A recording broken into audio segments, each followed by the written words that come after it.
trazer um mundo de situações para que ela pare. Olhe lá o que Neemias estava passando quando estava reconstruindo o templo. O inimigo quer fazer parar a obra de qualquer um, quer fazer parar o projeto de qualquer um na obra de Deus. Qualquer discípulo aqui, o inimigo quer fazer parar. Olha o que o discípulo fez com Pedro, eu falei na semana passada. E repito, tudo aquilo que eu falei de Pedro. Procure a aula passada, tudo aquilo que eu falei. Porque o diabo queria fazer Pedro parar. Qualquer pessoa que é um potencial na obra de Deus, o inimigo quer fazer parar.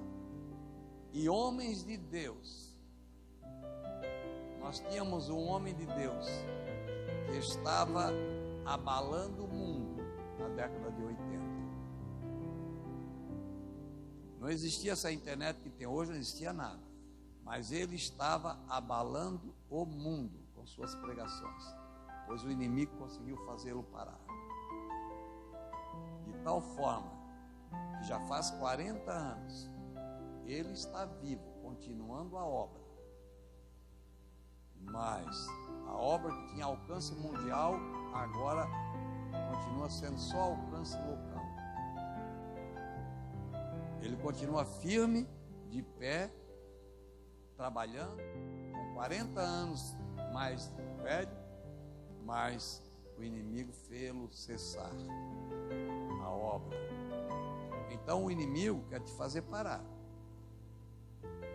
Ele usa os teus pontos frágeis, aquelas fragilidades mais íntimas que você tem, você não quer abrir, não quer pedir ajuda. O inimigo quer usar. E às vezes você fica culpando um ou outro na igreja, ou ministério, isso, aquilo, achando uma situação para dizer, vou ficar na minha, não vou me envolver mais. Eu falei semana passada sobre o lado humano da obra de Deus. O discípulo, mesmo sendo discipulador, precisa de cura. São poucos os que mudam para sempre suas emoções. Temos que estar sempre alerta, pois os espíritos enganadores procuram tentar os que são a primeira geração do ministério. Quando começamos a trabalhar diretamente no ministério, necessitamos dia após dia sermos trabalhados pelo Senhor, pois passamos a lidar com a carne, os ossos e a alma das pessoas. Seus defeitos aparecem e nem sempre estamos preparados para suportar nosso irmão bem de perto. Aqui eu queria que vocês refletissem um pouco. Já estou indo para o momento final da nossa aula, complementando algumas considerações que nós fizemos da lição passada. Você pode ser cheio do Espírito Santo, você pode ser cheio do Espírito Santo, precisa. A Bíblia diz: estejam continuamente cheios do Espírito Santo. Mas isso não quer dizer que as suas emoções estão curadas, porque você está cheio do Espírito Santo. Você precisa reconhecer que precisa de cura, ir ao Espírito Santo, chorar a sua cura, buscar a sua cura, se derramar e reconhecer que você precisa ser curado. Por quê? Porque você vai lidar com problemas das pessoas, você vai lidar com todas as variantes do ser humano.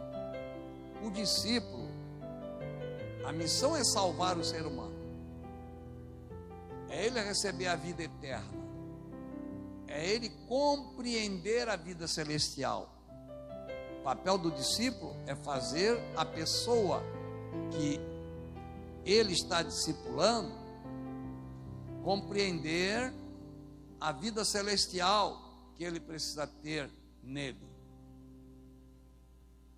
Mas até esta pessoa, imagine nós aqui dentro, até esta pessoa compreender que agora ela possui a vida celestial, mas ela possui esse tesouro num vaso de barro, e este vaso de barro é frágil, este vaso de barro, ele está contaminado, este vaso de barro tem tudo que não presta nele,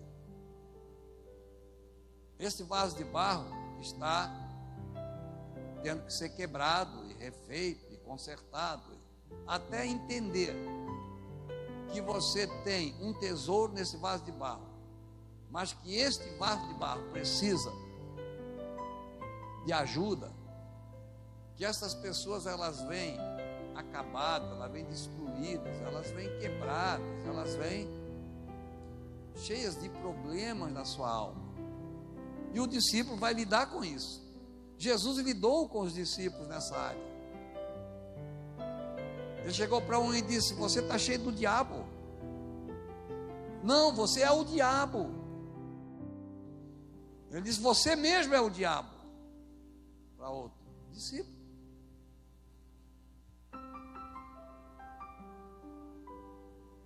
Por quê? Porque tem coisa que o discípulo ele vai lidar com o ser humano, e ele precisa estar preparado para isso, senão ele larga o ministério, ou ele cai na armadilha do inimigo e volta para o mundo, volta ao pecado.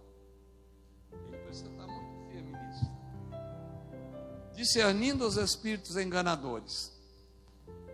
Eles tanto trabalham nas emoções da equipe como nas do discipulador.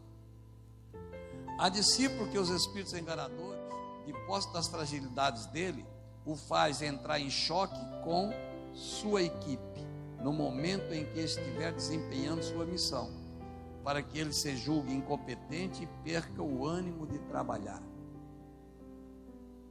Quando isso acontece, o inimigo provoca desentendimento, desavença,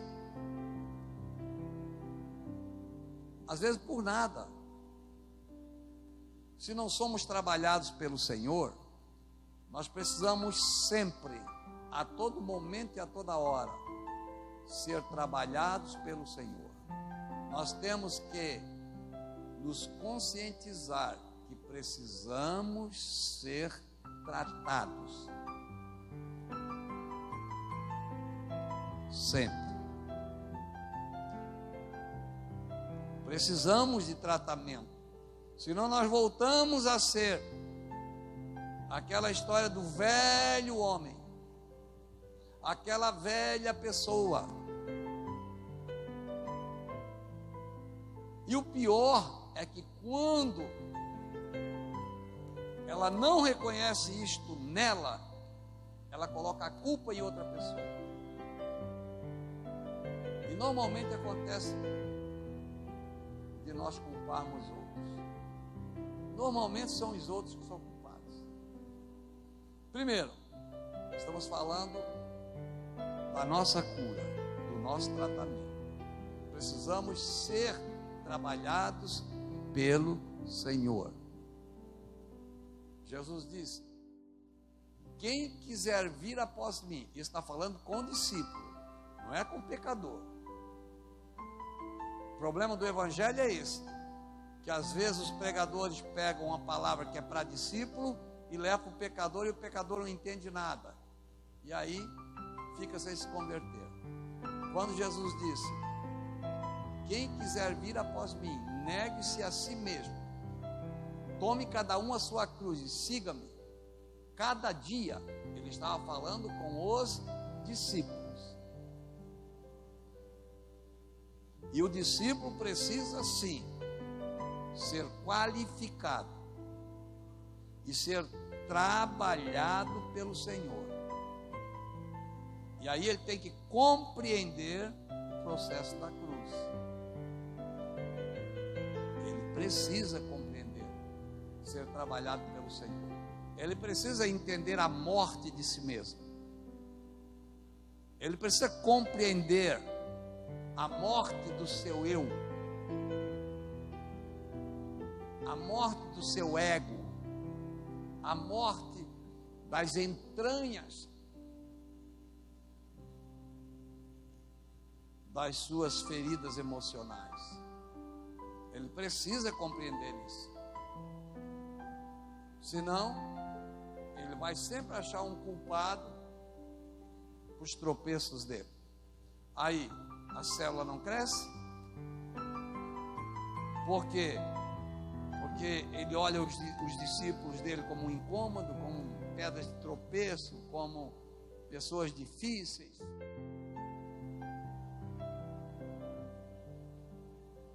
Meu querido, se fosse fácil, não tinham assassinado Jesus na cruz. Se fosse fácil salvar o homem, Jesus não teria sido assassinado na cruz. Se fosse fácil o entendimento da salvação e a revelação e a cura, tá? Não precisaria ser pregado na cruz. É fácil ser cheio do Espírito Santo, não é? É bom, é maravilhoso. O Pentecostes é uma glória. Mas para chegar no Pentecostes tem que passar pela cruz. E aí, por outro lado, os espíritos enganadores trabalham na mente do discipulador de tal forma que começa a ver a sua equipe de trabalho como incompetentes, despreparados, desinteressados, e que é impossível crescer com essa equipe. Eu não vou pedir para vocês ficarem de pé para confessar os seus pecados aqui a respeito disto, mas eu tenho certeza que muitos aqui já rangeram os dentes, muitos aqui já pensaram em parar na caminhada de discipular pessoas, por não serem correspondidas, por cansarem de correr atrás, telefonar, vamos, não, hoje não quero, hoje estou cansada, hoje está chovendo, não, amanhã, não e não, tudo é problema,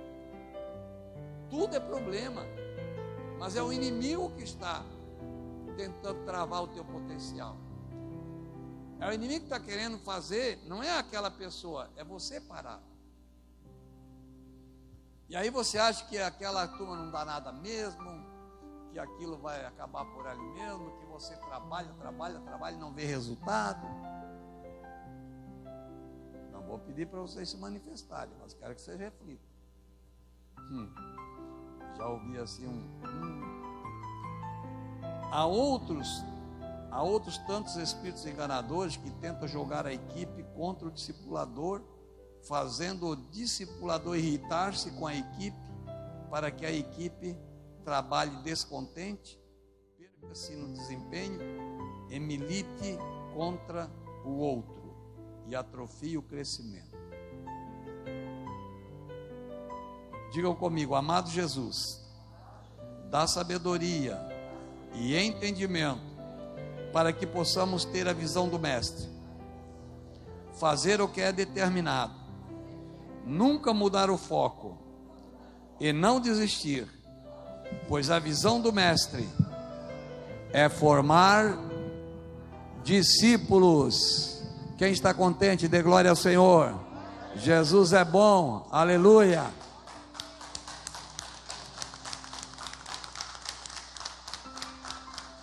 Deus abençoe a todos. Vamos ver os relatórios agora e vamos encerrar com a forte oração.